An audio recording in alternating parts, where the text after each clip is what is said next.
উনি মানে নাক দিয়ে হলেও উনি খাচ্ছেন এবং উনি ওষুধপত্র নিতে পারছেন। কালকের চেয়ে আজকে বেটার আছেন। ওনার যে সার্বক্ষণিক মানে সহযোগী ফাতেমা আপা, তার সাথে দেখা হলো।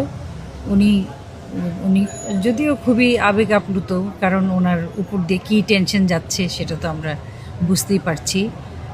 আমরা সারা বাংলাদেশের মানুষ, আমরা সবাই একযোগে এই একটা কারণে আমরা একত্রিত হয়েছি।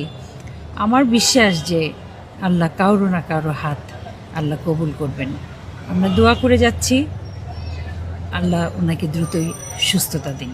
আল্লাহর কাছে চাওয়া যে আল্লাহ যে কোনো উপায়ে ওনাকে আরাম দেখ, ওনাকে সুস্থতা দেখ, সুদীর্ঘ নেক হায়াতে তৈবা দান করুন আল্লাহ। এটাই আমাদের একমাত্র চাওয়া, কারণ ওনাকে ছাড়া আসলে বাংলাদেশ অসহায়, আমরা যেটা মনে করি।